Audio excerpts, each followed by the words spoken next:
J'ai abandonné une famille entière au bord d'une fausse chute d'eau qui semblait pourtant bien réelle dans leurs yeux terrifiés.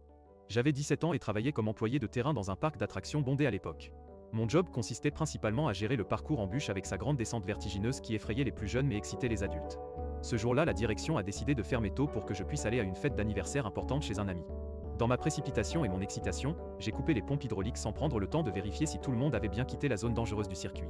En repartant vers ma voiture, j'ai fait demi-tour par habitude et j'ai vu un seul radeau bloqué au bord du vide, immobile dans l'eau stagnante. 4 personnes dedans agitaient frénétiquement leurs bras pour attirer mon attention alors que le silence pesait lourdement autour d'eux. J'ai paniqué 2 secondes avant de courir remettre tout en marche immédiatement, sentant mon cœur battre si fort qu'il me semblait exploser dans ma poitrine. Le bruit des pompes a retenti comme un tonnerre apaisant tandis que l'eau se remettait à couler avec force pour les emporter vers la sécurité. En bas de la chute, le papa était furieux en voyant son radeau arriver enfin, ses traits déformés par une colère froide qui me glaçait sur place. Il a crié des accusations graves tandis que je restais figé, incapable d'articuler un seul mot pour m'excuser sincèrement de ma négligence mortelle.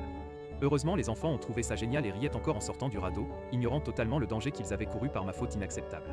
Ma mère est passée devant moi sans dire un seul mot toute la soirée, son silence pesant plus lourdement que n'importe quelle réprimande verbale aurait pu l'être pour mon âme tourmentée.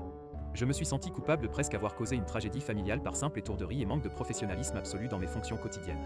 Cette erreur a marqué ma vie entière en m'apprenant que la responsabilité ne se prend pas à la légère quand des vies humaines sont directement impliquées dans nos actions professionnelles. Avez-vous déjà fait une erreur aussi grave au travail qui vous hante encore aujourd'hui et change votre façon de voir le monde autour de vous pour toujours ?